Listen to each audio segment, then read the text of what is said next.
గ్రామ సమస్యను రాజకీయ లబ్ధి కోసం వాడుకోవడం సరైంది కాదని రాష్ట్ర ఎస్సీ ఎస్టీ కమిషన్ చైర్మన్ బక్కి వెంకటయ్య అన్నారు.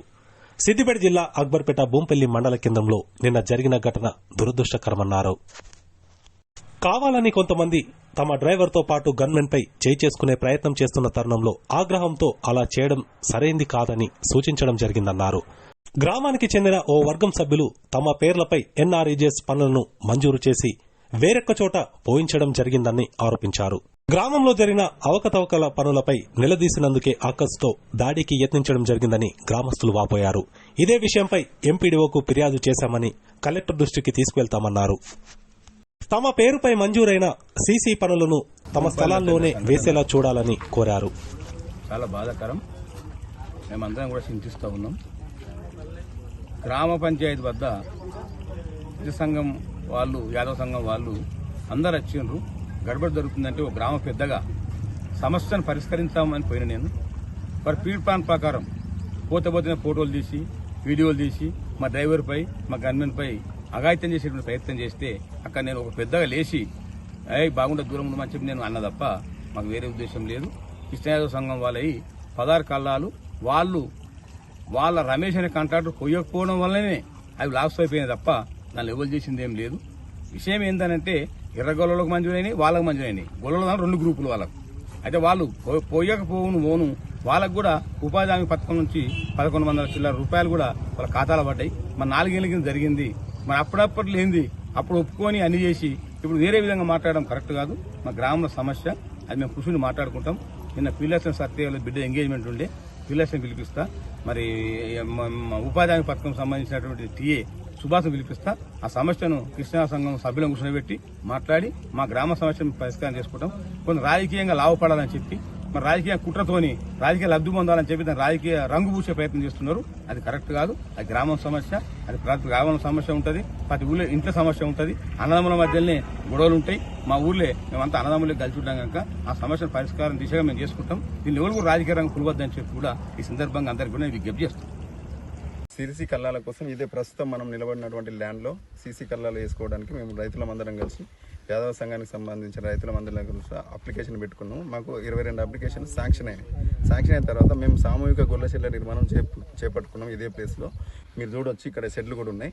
సో ఇదే కాంట్రాక్టర్ మాకు నిర్మిస్తామని చెప్పి సీసీ కల్లాలు వేస్తామని చెప్పి ఇక్కడ మెటీరియల్ కూడా వేసిన తర్వాత వేరే చోట్ల వర్క్ జరుగుతుంది, ఇక్కడ జరుగుతుందని మేము అడిగినప్పుడు మీకు ఆల్రెడీ మీకు వచ్చిన కల్లాలు అనేది శాంక్షన్ క్యాన్సిల్ అయిపోయింది అని చెప్పి మెటీరియల్ ఇక్కడ వేసిన మెటీరియల్ అనేది తీసుకెళ్ళిండు.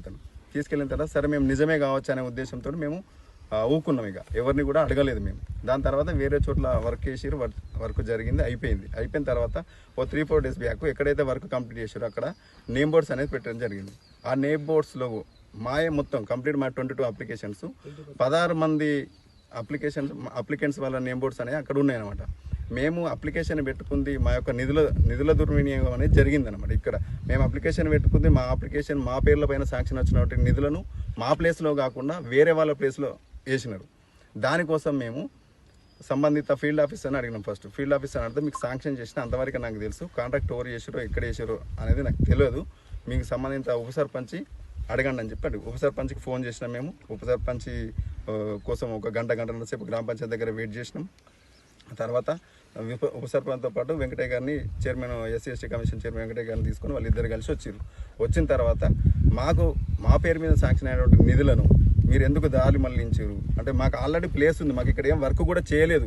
ఒక 10 కల్లాలు వేసి 10 కల్లాలు నిర్మించి ఇంకో 10 ఎక్కడ అట్లా కూడా చేయలేదు. కంప్లీట్గా మాకు కావాలని పెట్టినాం. మాది తీసి మాకు కంప్లీట్ వర్క్ చేయకుండా వేరే వాళ్ళకి ఎందుకు చేశారు అని చెప్పి మేము అడిగే ప్రయత్నం చేస్తే రాజకీయ నాయకులు ఇక్కడ చేస్తాం, అక్కడ చేస్తాము, చాలా చేస్తాం మేము, మీరు ఏం చేసుకుంటారో చేసుకోరు, ఎవరికి చెప్తారో చెప్పుకోరు, మంత్రికి చెప్పుకుంటారు, ఎమ్మెల్యేకి ముఖ్యమంత్రికి చెప్పుకుంటారా, ఏం చెప్తారో చేసుకోరు, ఏం పీక్తారో పీక్కోరు, నేను చేసినా అయిపోయింది పోరి అని చెప్పి దురుసుగా మాట్లాడారు. యాదవ సంఘం మాకు కల్లాలు పోస్తా అన్న ప్లేస్ ఇదే ప్లేస్, మీడియా సమావేశం ఉన్న ప్లేస్ నేమ్స్ అందరి కలెక్ట్ చేసుకున్నారు. ఓన్లీ అది ఉపాధి హామీ అన్నీ కలెక్ట్ చేసుకున్న తర్వాత మీకు క్యాన్సిల్ అయింది చెప్పారు. చెప్పిన తర్వాత క్యాన్సిల్ అయిందని మా వాళ్ళు అందరూ అనుకున్నారు, ఎలాంటి అబ్జెక్షన్ చేయలేరు. ఆ తర్వాత నేమ్ బోర్డ్స్ వేరే దగ్గర పోసిన దగ్గర నేమ్ బోర్డ్స్ మావి ఉన్నాయి. అరే అక్కడ నేమ్ బోర్డ్స్ మా క్యాన్సిల్ అయ్యాయని చెప్పారు, మరి వాళ్ళ అక్కడ మా నేమ్ బోర్డ్స్ ఉన్నాయి ఎందుకు అని క్వశ్చన్ చేయడానికి ఫీల్డ్ అసిస్టెంట్ని కాల్ చేసి రప్పించుకొని అడిగితే నాకేం సంబంధం లేదని ఆయన చేతుల్లో పట్టిండు. చేతుల్లో పడితే సంబంధించిన సర్పంచ్ గారికి SC ST చైర్మన్ మా విలేజ్కి సంబంధించిన ఉప సర్పంచ్ గారికి SC ST చైర్మన్ బక్కి వెంకయ్య గారిని పిలిపించడం జరిగింది. పిలిపించి అడిగితే మొత్తం నేనే చేసిన అక్కడ ఇచ్చిన ఇక్కడ చేసిన, మీరు రాజకీయ నాయకులు అన్నప్పుడు అక్కడ చేస్తాం, ఇక్కడ చేద్దాం, మీరు మీకు ఆఫీస్ గట్ల ఇవ్వలేదా, అక్కడ ఫండ్ ఇక్కడ పెట్టలేదా అన్నట్టు మాట్లాడాడు. సార్ అది సెంట్రల్ది కాదు సార్, ఫండ్ మాకు రావాల్సింది MP ఫండ్ కాదు, MLA ఫండ్ కాదు, లేకపోతే మాకు చెప్పింది కదా సెంట్రల్ ఫండ్ మాకు సంబంధించిన ఫండ్ అక్కడ ఎట్లా పెడతారని మా వాళ్ళు క్వశ్చన్ చేస్తే కొంచెం మాకు జర్నలిస్ట్ సోదరు పక్క పొంటి ఫోన్ తీయడంతో డ్రైవరు అటాక్ చేయడం జరిగింది. దాంతో వెంకటయ్య గారు రియాక్ట్ అయ్యి జర్నలిస్ట్ సోదరుపై దాడి చేయడానికి వెళ్ళాడు. అదంతో మా సోదరులందరూ, మా పెద్ద మనుషులు సోదరులందరూ క్వశ్చన్ చేయడంతో మీరు ఏం చేస్తారో చేసుకోరు, ఏమైనా చేసుకోరు, ఎమ్మెల్యే చెప్తారో, ఎంపీకి చెప్తారో, ముఖ్యమంత్రికి చెప్తారో, మీరు ఏమైనా చేసుకోరు అన్న విధంగా మాట్లాడింది. దాంతో వెంటనే వెళ్ళి మా ఆత్మగౌరవం చంపుకోలేక మేము వెళ్ళి వెంటనే MPDO గారికి కంప్లైంట్ చేయడం జరిగింది.